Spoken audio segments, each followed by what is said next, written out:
Thank you for joining us at the 2013 Jefferson Jackson Cape and Islands Democratic Council Annual Dinner. And I couldn't be more pleased than to be speaking with Mr. Michael Lake, candidate for Lieutenant Governor here in the Commonwealth of Massachusetts. Michael, thank you so much for coming to the Cape. Michael, it's great to see you again. Absolutely. Well, two Mikes I think we think well alike, and I know you've had an interesting campaign going on. You've seen a lot of grassroots support come your way. What kind of issues do you see shaping on up in the race for Lieutenant Governor? Well, as the next Lieutenant Governor, I will be an advocate for two issues in particular: education and entrepreneurship. I see these two issues as the ladders that any one of us can use to climb up to meet our full potential. A high-quality education that prepares us for a life of work and earning a livable wage. And entrepreneurship for those of us who have the dream of starting our own business and employing other people in the Commonwealth. These are the things that give us opportunity for a better future. Fantastic. And both of those speak to addressing issues that we see with a lagging economy and lagging needs in education, or lagging opportunities to rise up to meet those needs. Is there anything that you've seen that would help out education specifically in terms of making education a better ladder to reach today's economy? Well, I think the whole system actually should be looked at. As I often tell people, if Horace Mann, who is kind of the father of modern public education, who created it in the mid-1800s, were alive today creating the education system, he would not create the system we have.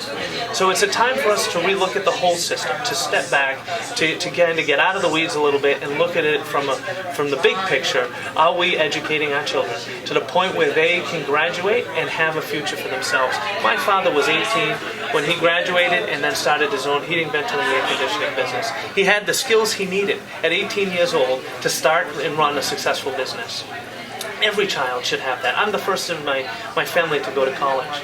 But it was only because of my parents' sacrifices, and my father passed away when I was just 5. So my mom, also with just a high school education, took over that business for a couple of years, eventually was able to sell it, and then clean homes to support my family and her family.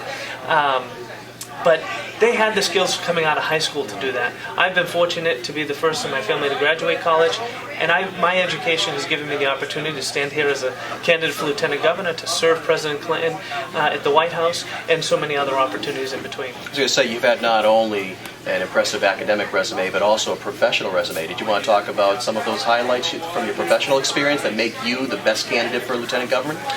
Well, my vision for the Lieutenant Governor's office is twofold: to be a liaison to the cities and towns of the Commonwealth, and in my current role as the founder and executive director of the World Class Cities Partnership.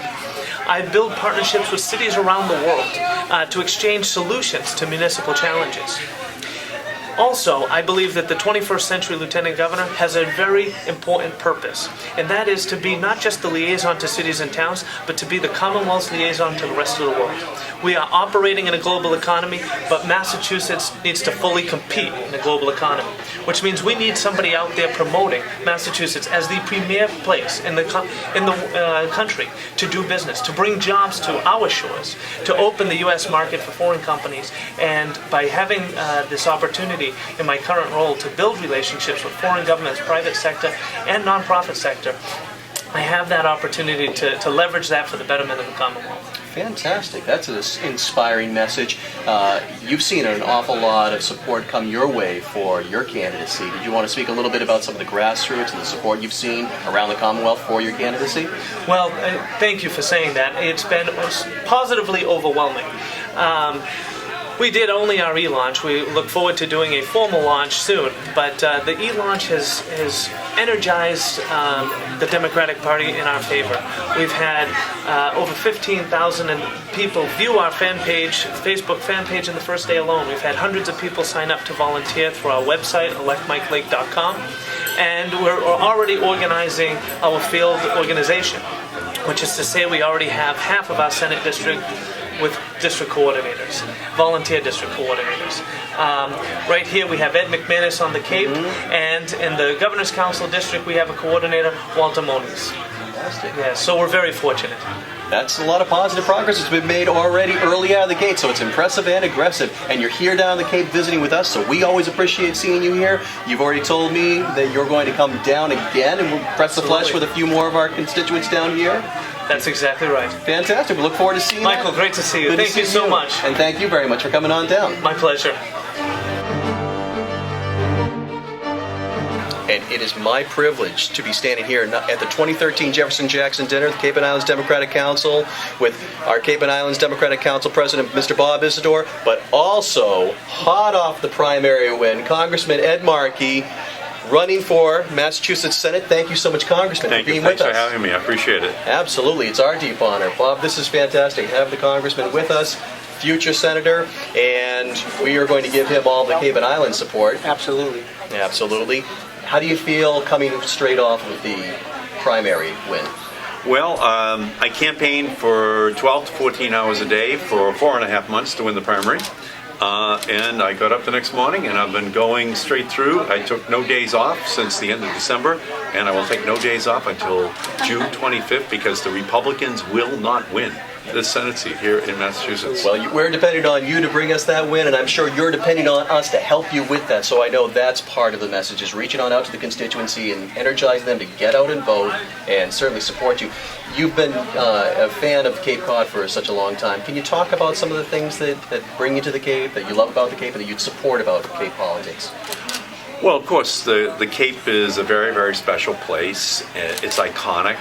We, as children, all saw the Kennedy family at Hyannis Port, and it made this kind of an iconic part, not just of Massachusetts, but of the whole country. Absolutely. We think of it as an attractor for the whole country to come to Massachusetts, that the Cape is part of that. So it's my honor, to be able to run for the Senate seat because, since 1952, when Jack Kennedy won the Senate seat, until today, we've had 4 Democrats in the Senate. We've had Jack Kennedy and Ted Kennedy, and we've had Paul Tsongas and John Kerry. All with strong ties to the Cape and Islands area. And so it's an honor for me to be able to run in that tradition, to partner, hopefully, with Elizabeth Warren in the Senate to be able to advocate for our state in the 21st century. And we couldn't be prouder of the job that Senator Warren has done. I had the great honor to have her in the same spot last year as candidate Warren. It's a good omen.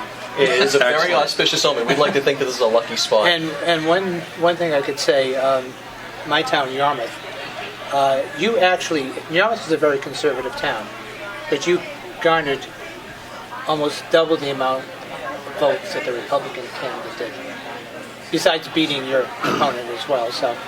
Well, I hope that that's a good sign. I hope the past is prologue. I hope it turns out that way, but I know that the key is going to be hard work to accomplish that goal. So I'm going to be down here over and over again campaigning, and it's a thrill, actually, to have been invited to this Jefferson Jackson dinner. And we will look forward to inviting you to coffee hours, to parades. We would like to see you down here as often as we possibly can. Now, on the Cape, I know that you have been an ardent advocate for environmental issues, not only in the Commonwealth, but also nationally. So we're excited to see an environmental activist working for this. Do you want to speak about some of the campaign issues with regard to the environment? Well, that's a good point, because let's just think about this for a second. If Hurricane Sandy, that devastated New Jersey and New York, if the weather pattern was slightly different, it could have been us. It would have been all the way from Provincetown up to Newburyport. Absolutely. And $65 billion worth of damage was caused. And it would have been a generation before everything was put back in place again. And we know climate change is playing a big role in making the oceans warmer, and as a result higher, and as a result much more likely to precipitate these kinds of superstorms that we have been seeing. And if one of them ever hits Massachusetts, it will be devastating to our culture.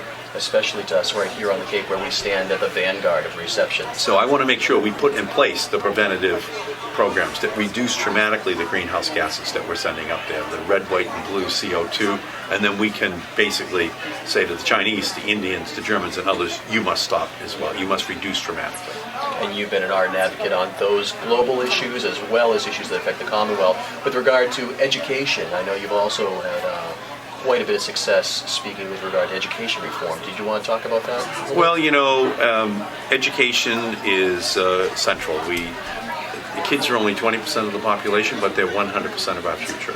I went up to Boylston Street right after the marathon bombing, and I was looking at the site where it occurred, and I looked across the street.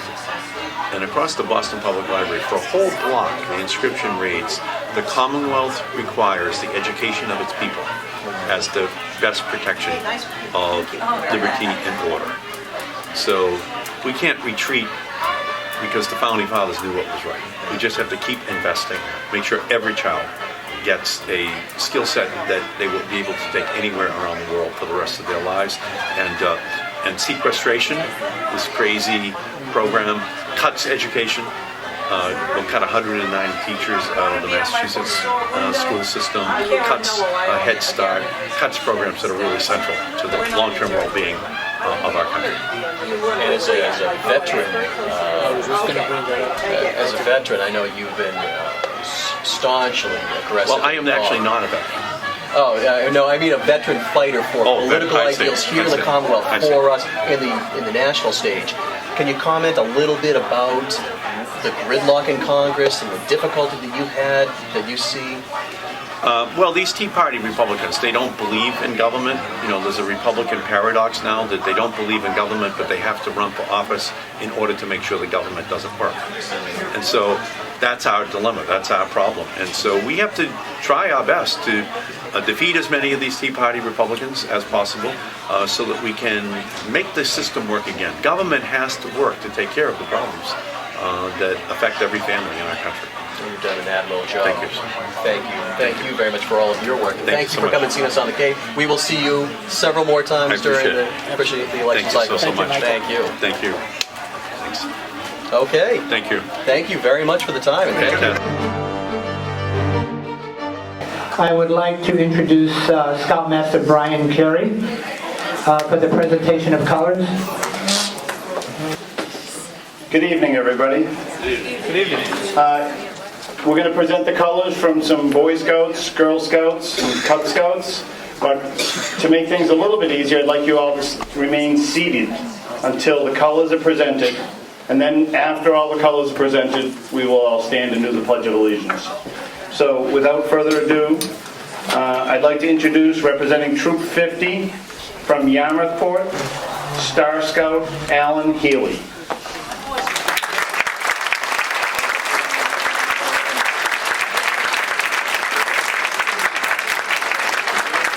Representing Troop 81309 from Yarmouth, Girl Scout Tess Martell.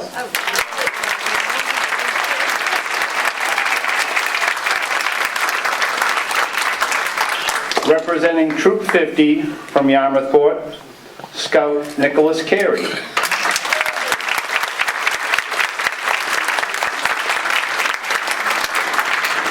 Representing Troop 81309, Girl Scout Mia DeVoe.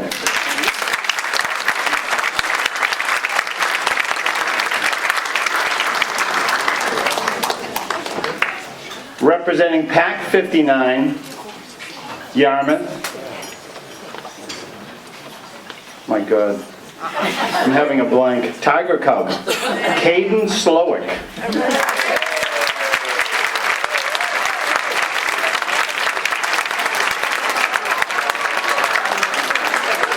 This is why we sit down. Representing Troop 50, Scout Zachary Buckler.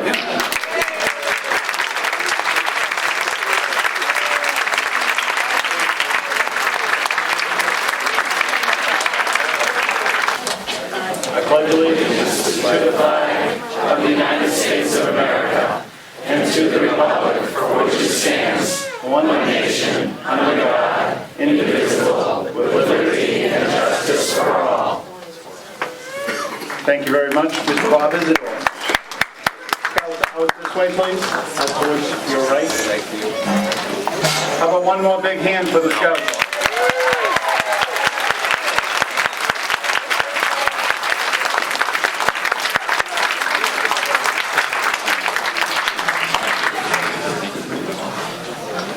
As it is our tradition, we always take this moment to recognize our veterans.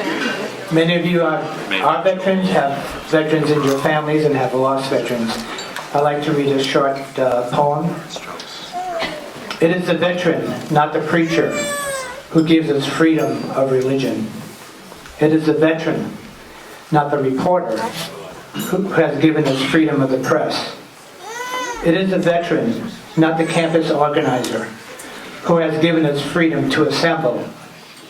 It is the veteran, not the politician, who has given us the right to vote. It is the veteran who salutes the flag, serves under the flag, and is laid to rest under the flag. I would like all the veterans present to stand, please.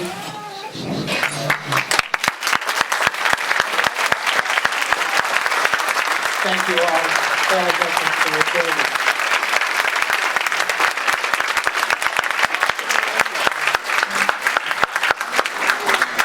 I'd like to now call to the podium the Reverend Edmund Blackman. We take this time to give thanks. We are all grateful for the fact that we've been able to assemble this day and come together. We are all grateful that we have the day in which we can speak freely to one another and do not have to be afraid of what other people may think about that. It is a day when we are grateful for the gift of life and for the gift of life in this place and at this time. And we do so in a way that we all recognize that there is a power greater than ourselves, although called by a different name by some, and others not called by any name at all.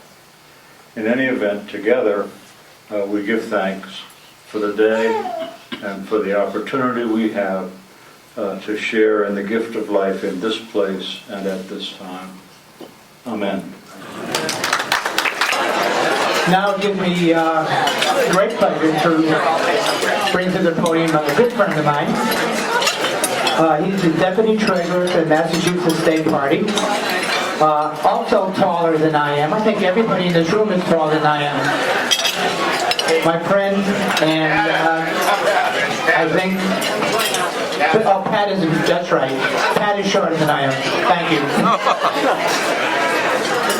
He's also a candidate for Lieutenant Governor. My friend, Mike Lake.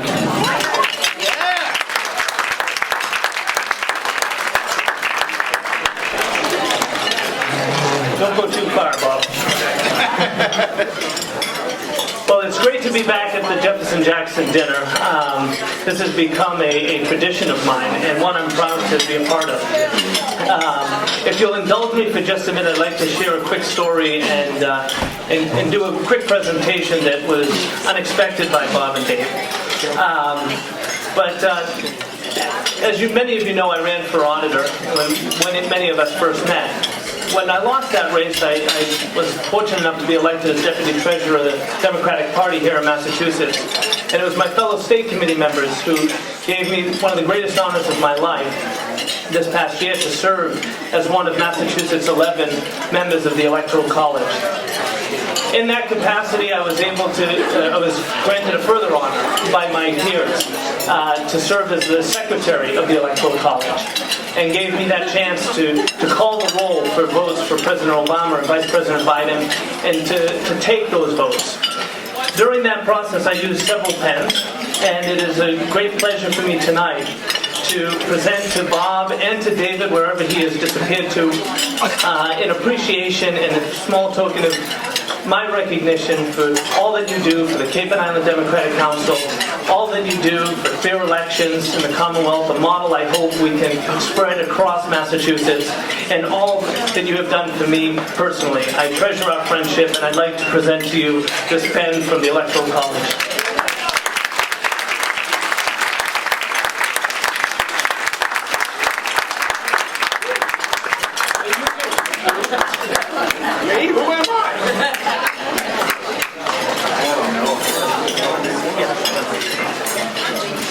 Now, it's a pleasure for me to stand before you as the Deputy Treasurer of our party and as a candidate, as Bob said, for Lieutenant Governor. I am passionate about public service, and I am driven to make a difference. What I love about the Jefferson-Jackson dinner is it is our annual opportunity to reinforce our democratic values and to renew our commitment to the Democratic Party. As Democrats, it is our responsibility, and I know it is our privilege, to fight to deliver on what I call the Massachusetts promise. The promise of safe and affordable communities. The promise of access to a job that pays a livable wage. And the promise of high-quality education for every child in the Commonwealth.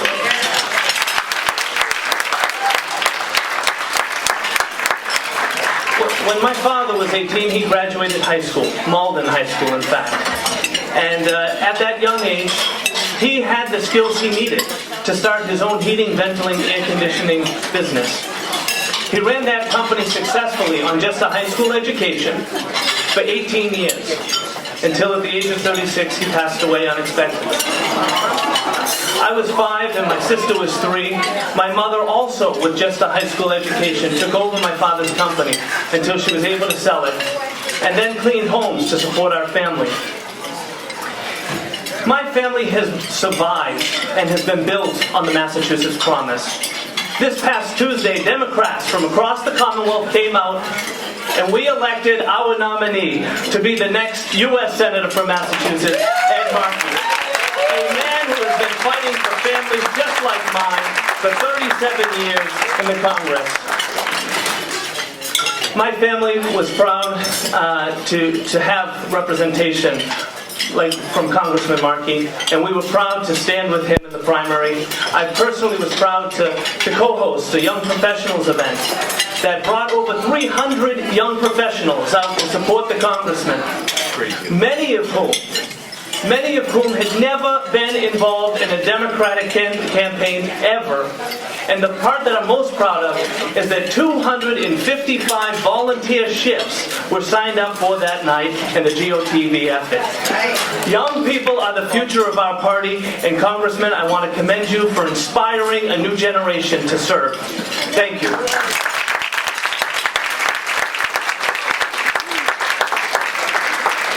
As part of my vision for Lieutenant Governor's office, I know that Massachusetts, as we all do, is operating in a global economy. But Massachusetts must compete in a global economy. And that means building bridges and bringing businesses who are willing to invest in the United States to Massachusetts first, bringing jobs to our Commonwealth.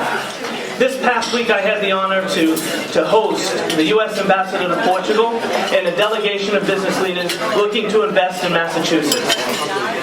We brought them to New Bedford and talked about the opportunities we have in the South Coast. We had the great privilege to be joined by Congressman Keating, who showed his commitment and the commitment of Massachusetts to support such businesses, and his willingness to bring such jobs to our Commonwealth for the people of our communities. Congressman Keating is a champion of Massachusetts. He is a champion of Cape Cod. He is your congressman. He is all of our friend. It is my pleasure to introduce Congressman Bill Keating.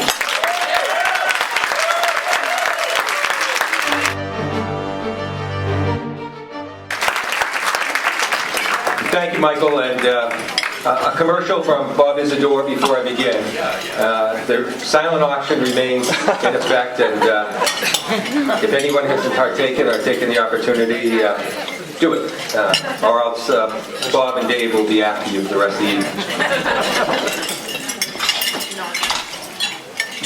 We're here at a difficult time in our country, and I'm sure in our thoughts, as we sit here and enjoy this dinner, there are people serving us in all parts of the world. We'll keep them in our prayers, their safety in our prayers, and we'll keep the families that lost loved one and the families that and the individuals suffering through injuries in the Boston tragedy in our prayers as well. You know, 4 years ago, it was 4 years ago already, when I was here, it was really a watershed time in our country's history. It was a time when we were divided. It was a time when extremism took over. It was a time when only 9 Democratic freshmen, the lowest in either party in terms of freshman members, in nearly a century, were elected. and it was the influx of the Tea Party effort. And if I told you then that I thought 4 years later, that I would think 4 years later that I'd be here and would still be fighting these fights against this extremism, I wouldn't be telling you the truth. It's amazing to me that in today's Congress that we still are fighting to go in the right direction and right our economy. And that minority of Tea Party people are leading us 180 degrees in the wrong direction. Even the Fed said this week that their efforts and what they're doing, holding Congress hostage, is going to cost 50% of the projected growth that we're going to have in our economy this year and 750,000 new jobs. That's the Fed talk. I wouldn't think 4 years later that we'd still be here fighting to defend Roe versus Wade, that we wouldn't have acted in equal pay for women, piece of legislation, let alone vote on it. I wouldn't think we'd be sitting here sharing debates with members of Congress that do not believe that climate change is actually occurring.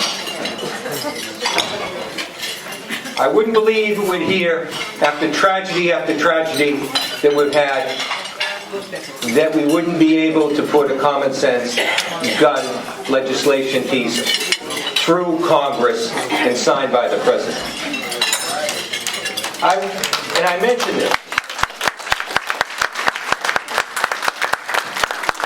And I mention this to really reinforce the real reason we're here to listen to our keynote speaker. Now, I have known Ed Markey for over 3 decades. And I just want to tell you, in the test of time,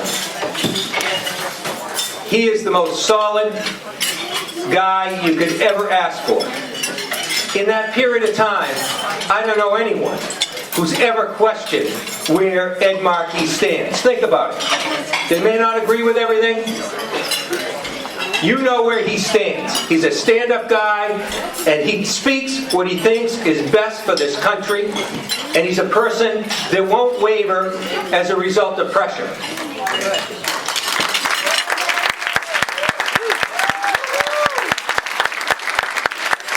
The first time I met him, he was just finishing up his time in the legislature, and he stood up to a strong leadership, to threats of punishment, because he believed in an issue. And he did his job. He lost the seat in the committee, but he stood up, and you never had to question where Ed Markey stands. You know where he's going to stand when it comes to putting our country in the right direction in terms of jobs. He's going to stand on investing in the future. He's going to stand with research, development, education, workforce development. He's going to make sure our National Institute of Health monies are there, not just to help people, because it's going to lead our economy forward, and it's going to be one of the most important economic benefits going forward, as it has been for this state, of all the 50 states in the country. You know where Ed Markey stands. When it comes to Roe versus Wade, when it comes to a woman's right to choose, when it comes to paycheck equity, you know where Ed Markey stands. There is no doubt about that. And as we sit here and look at our televisions and see just a few days ago in May, it's snowing in Minnesota. There's a drought that's ravaging fires in California, and we're still trying to recover in the Northeast from Hurricane Sandy. You know where Ed Markey stands on climate change and making sure that we're doing the right thing for our environment and the right thing for our people and the right thing for our economy.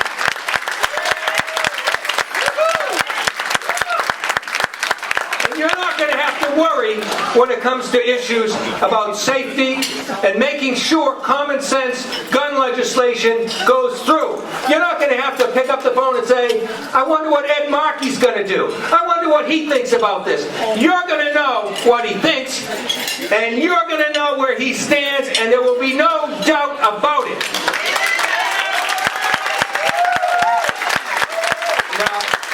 Now, we sent a great senator just this last election cycle to Congress. Someone who's made her mark and has stood so strong and made us all so proud. And Cape Cod Democrats and independents that joined, Democrats and a few Republicans that did as well, made sure she won. And we're proud of that, aren't we?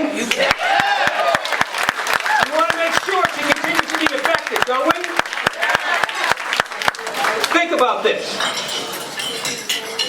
If we elect a senator that is going to disagree with her in every single vote, someone that's going to come from the other side of the viewpoint that we work so hard to make sure we're represented by, what we'd be doing is completely nullifying her votes. We don't have to do that, because we have a candidate, a colleague, a person I've known for decades, who will stand up and he will let everyone know where he stands. That's Ed Markey. And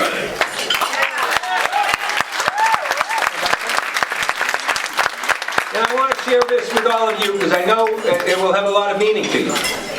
You might see in C-SPAN sometimes when we're in the well and we're talking, and the Massachusetts delegation traditionally is right in the front, in the center, and we're talking. And one of those days, Ed Markey was talking to me, and he was telling me how much it meant to him and how moved he was when he went campaigning in Cape Cod. He told me how the response, the enthusiasm, how much people cared about issues meant to him, and he was touched. I want to make sure that we put someone in the Senate who understands about Cape Cod, who understands that climate change is just a little bit more important than an environmental issue. It's an economic issue right here in the Cape. We want to make sure we have someone that's going to vote the right way to bring our economy forward. We're going to make sure we have someone who has a clear-cut record defending the civil rights of everyone, whether they're white, black, brown, yellow, whether they're gay or lesbian or transgender. He's the man, and you know where he will stand on these issues. He's a stand-up guy. He's my friend. He's my colleague. With your help, he's going to be the next senator. Let's welcome Congressman Ed Markey.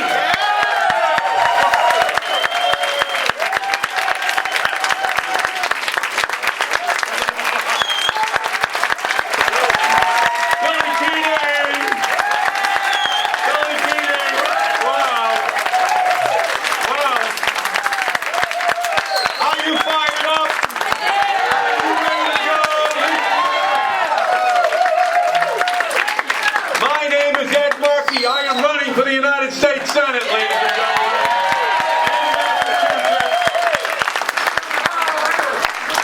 Oh, boy. You know, Billy is such a great congressman. But you know what? I'm taking him everywhere with me across the state now. I need that introduction no matter where I go. He's just absolutely unbelievable. Just the best. And thank you, Billy. And haven't we been proud of him? On CNN, MSNBC, Fox, he's been everywhere on the bombing, on Homeland Security, on protecting America. He's already a national figure, and I wouldn't expect anything differently because I have known him for many, many years, and he was just waiting for the moment when he was elected to Congress to have the whole country know what an incredibly great congressman he is, and I thank you, Billy, so much for that introduction and for everything that you do for our state and for our country. He's absolutely a star in Washington, and he's only going to grow greater in the political firmament of our nation. And I thank you so much for everything you've done for me. And to my friend of a lifetime, Steve Grossman, sitting over here, our great state treasurer. I mean, the guy is great.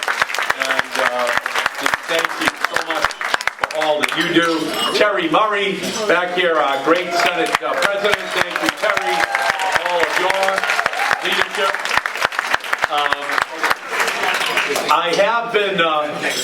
have been warmly welcomed to Cape Cod.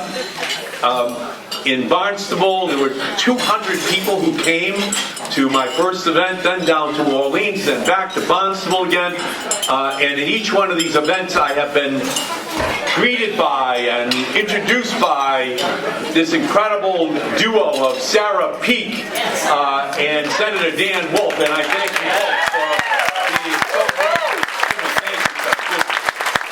I don't like to follow them when they speak either. They're great. And Brian Manall as well. Thank you, Brian, for your great support as well. I thank you. Bob Isidore, thank you. This is an incredible, incredible event. I am incredibly impressed. And to Sheila and Pat, congratulations to you for your great award here this evening. Just absolutely fantastic. So it is great to be here We've had 4 Democratic senators from the state of Massachusetts since 1952. 4. And we are in the home of 2 of them, the great Jack Kennedy and the great Ted Kennedy. And to be here with all of you who helped to make those 2 Senate seat victories possible. We've only had 2 other Democratic senators since 1952, Paul Tsongas and John Kerry. And John Kerry is now our great new Secretary of State. And I want now to become the new senator for the 21st century to partner with the great Elizabeth Warren to advance the agenda of Barack Obama in the United States Senate. This tradition of a Jefferson-Jackson Day dinner began in 1830 when Andrew Jackson decided that it would be a good idea to honor Thomas Jefferson and the ideals of the Declaration of Independence. And it has been honored ever since by Democrats all over the United States. I am running for the United States Senate because I want to make sure that we uphold the ideals of the Democratic Party. The only technology that should be near a school, near a child, is a computer and not a gun, not an assault weapon, not a magazine attaching to an assault weapon. I want to go to the United States Senate in order to make sure that NRA does not stand for National Rifle Association, but it stands for not relevant anymore in politics in the United States of America.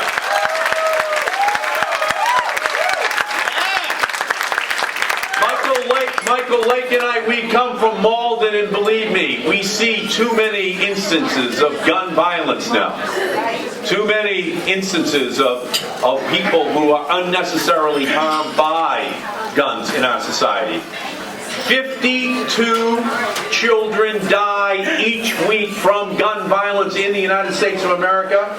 That is 3 Sandy Hook elementary schools every single week in our country. 600 people die in our country each week from gun violence. 30,000 people die each year in our country from gun violence.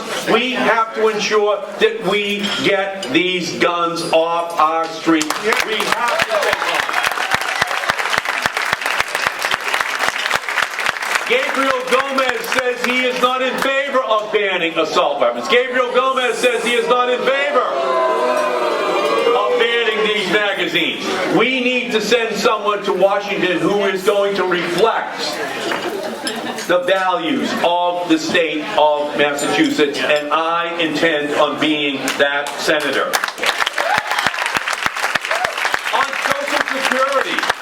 On Social Security and Medicare, You know, these Republicans, they call them entitlements. People earned this benefit. People spent their entire life making contributions to Social Security and entitlements and Medicare. Change CPI is just a fancy word, a fancy way of saying cut people's income. And especially as people get older, they need the help. That is the way the Democrats lifted seniors up and out of poverty in our country, where they had lived since the beginning of time. And we have to make sure that we continue that tradition, ladies and gentlemen.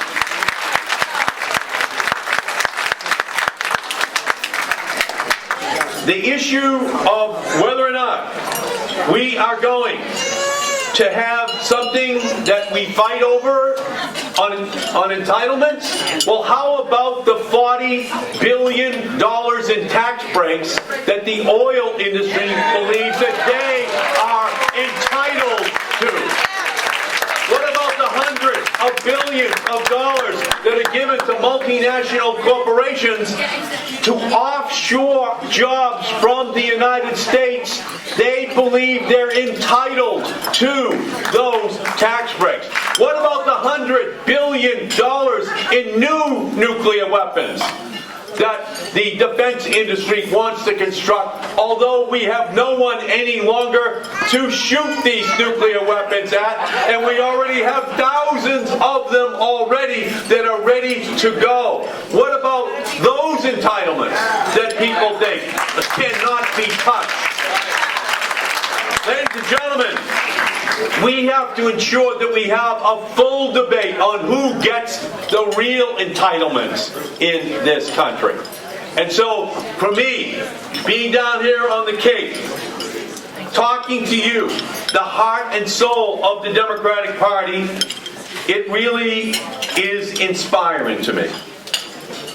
You know, Cleon did a fantastic job when he was up here, laying out the principles of the Democratic Party. Each and every person who got up did a fantastic job. But for me, we have to make sure that we do more.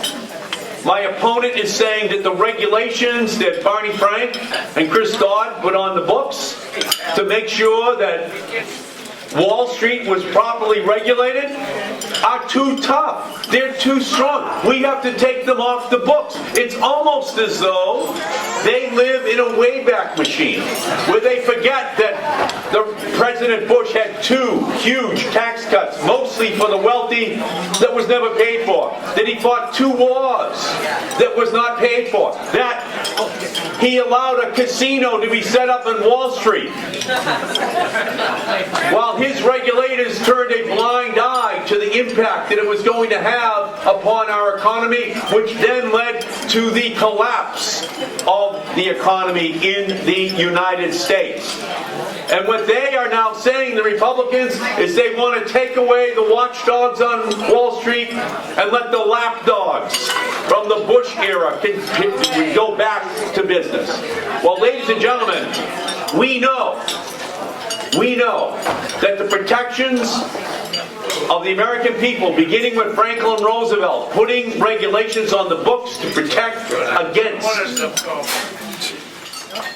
the real lessons that we learned from the 1930s, ultimately had to be relearned again at the point at which George Bush and the Republicans controlled the House, the Senate, and the presidency. And we don't have to learn these lessons again. We have to make sure that that does not happen. We have to make sure that unions are protected. We have to make sure that,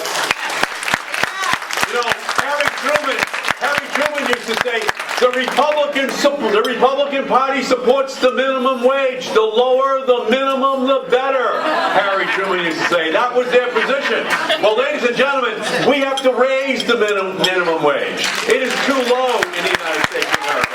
We have to lift the minimum wage, and my Republican opponent is not going to support lifting that minimum wage. And Billy just did a fantastic job. and laying out the threat that is being posed not just for America but for the whole planet. The planet is running a fever, but there are no emergency rooms for planets. So we have to put in place the preventative care of wind and solar and biomass and geothermal and plug-in hybrids and all-electric vehicles. We have to unleash an innovation revolution that dramatically reduces greenhouse gases, creates 1 million jobs here in the United States, backs out the imported oil from OPEC so that we can tell them we don't need their oil any more than we need their sand, and we can do it here in the United States of America, unleashing a green revolution, unleashing the green generation, unleashing the professors and the producers and the investors and the inventors to make this revolution possible here in the United States that will transform our economy, but also our environment and our national security interests. Hurricane Sandy was a warning to us, but for a very small change in the weather pattern.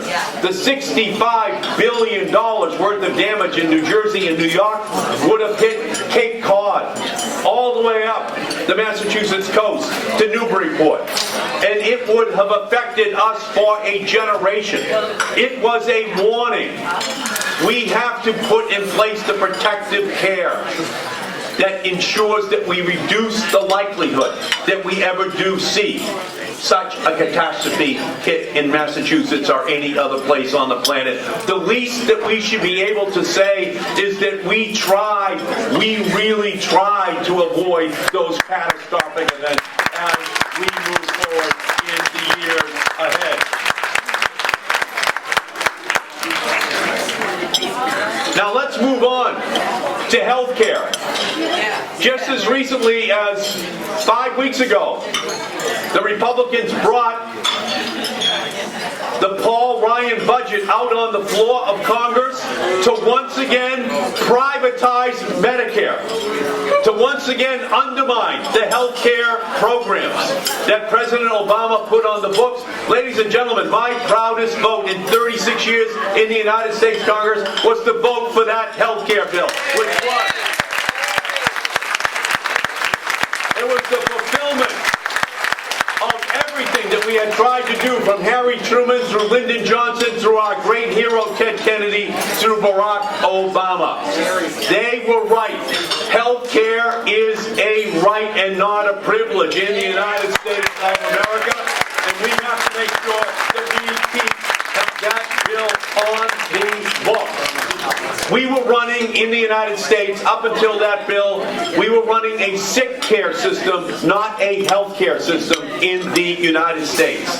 And the sick care system needed CPR. C for coverage for all Americans. P, focusing upon prevention, not waiting until people were ill. And R for research, because research is medicine's field of dreams from which we harvest the findings that give hope to families, that we will find the cure for Alzheimer's, for heart disease, for cancer, for Parkinson's.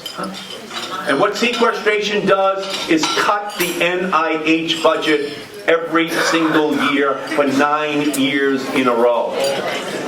The terrorist call that people are afraid of is the call that comes from the doctor that says yet another member of your family has that disease, which has been going through your family for generations. We have to not just fight the cuts in the NIH budget, because NIH is really the National Institutes of Hope. We have to double the NIH budget so that we can find the cure for these diseases. Because otherwise, the healthcare costs in our country are going to skyrocket. And so what is it, ladies and gentlemen? What is it that ties all of these issues together? One issue. Gabriel Gomez is saying that unlike Scott Brown and Elizabeth Warren, he will not sign the People's Pledge to keep That tsunami of undisclosed, unlimited money that swept through the other 98% of America, but the 2% of the population, which is Massachusetts, was spared. So be prepared for the Koch brothers to be coming into Massachusetts. Be prepared for the Karl Rove to be coming into Massachusetts, because they can disguise the NRA money. They can hide the coal industry money. They can hide the funding to repeal the health care law, which is why I want to run for the Senate, because we must pass a constitutional amendment to overturn Citizens United.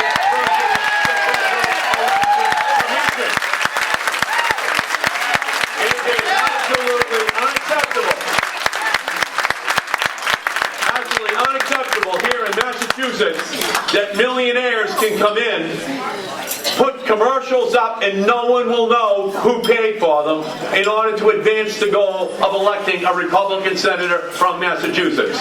And the one antidote that we have, Ed Markey. it's not Ed Markey. It's not Ed Markey. It is the Democrats this time, as opposed to 3 years ago. The Democrats are not going to agonize. Democrats are going to organize to make sure that we are there on June 26th to win this election. So these days for me have been they've been very gratifying, very exciting. But I'll just close and I'll tell you this one story, because it happened just about 8 weeks ago. I went up to Lawrence, and in Lawrence, Marcos Devers is the state representative from Lawrence. And Marcos introduced me in Spanish and in English. He's a Dominican American. And it really touched me. And I got up to tell my story. You know, like Michael, like I'm from Malden. And, you know, you grow up where your mother tells your father he's going to have to live. And so my father was from Lawrence, but my mother was from Malden. So I grew up in Malden. But Lawrence is in the home because he's from Lawrence. And so I told him the story that night at the Rios restaurant that my father grew up in Lawrence. And my father was the fourth of 5 children who grew up on the first floor of a triple-decker in South Lawrence on Phillip Street in the shadow of the mills. And the fifth of the 5 children passed away about 3 years ago, my Aunt Margie. And so I said to my wife after the funeral, let's go up and ring the doorbell on Phillip Street on the first floor of the triple-decker and see who lives there now. Who lives where the 5 Markey children grew up? And the door opened, and it was a Dominican family with their children. And the accents were different, but the aspirations clearly the same for the Dominican family as they had been for the Markey children. And my father, he graduated from the vocational program at Lawrence High School, but his son is running for the United States Senate. And you know, that is the fulfillment of the dream of the Roosevelt era, huh? To ensure a democratization of access to opportunity through education, through healthcare, through the breaking down of discriminatory barriers that existed. Huh? And I'm a beneficiary of that. We're all beneficiaries of what happened from the day Franklin Delano Roosevelt got elected, huh? And all those Democratic votes that Steve Grossman was referring to. And by the way, when you talk about discriminatory barriers, 17 years ago we had a vote on the Defense of Marriage Act. There were 435 members of Congress. 67 people voted no, and I'm one of the people who voted no 17 years ago.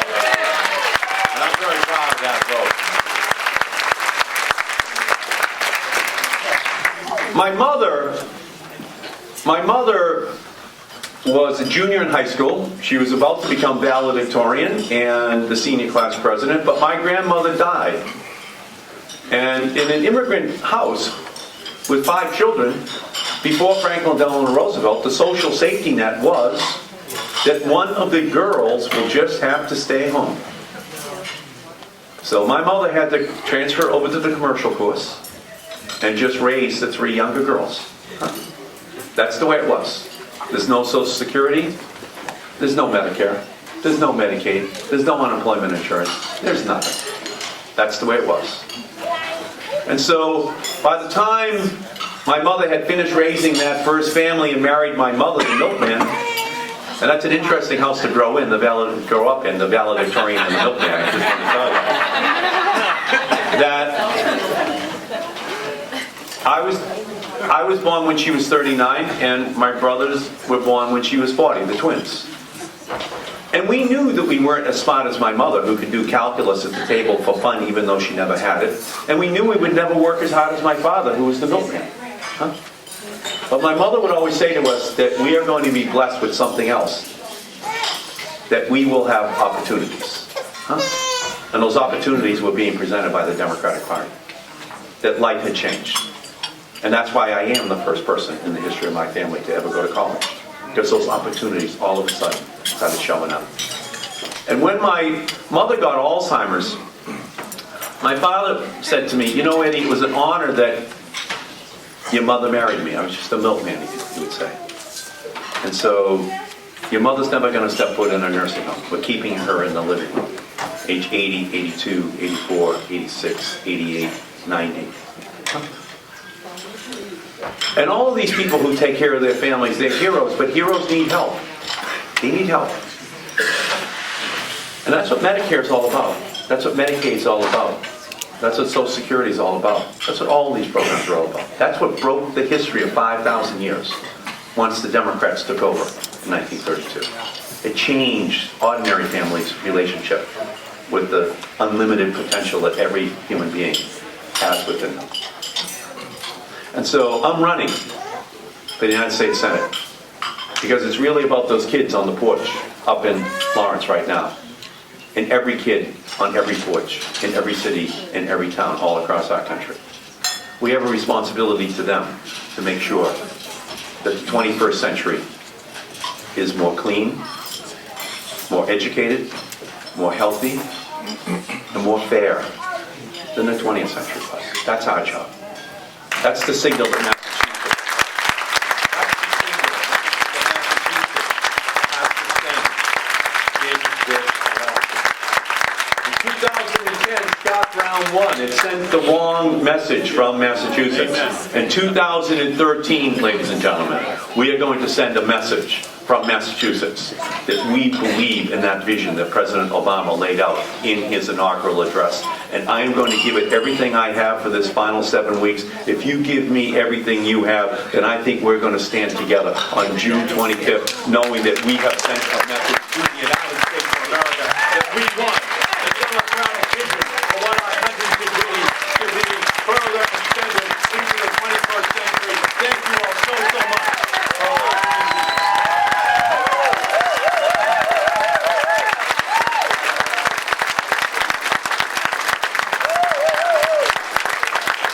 Thank you, Congressman Markey. The Congressman said he would stay around to talk with you, so please don't leave. Also, the silent auction is closed, but David has one item he needs to auction off personally.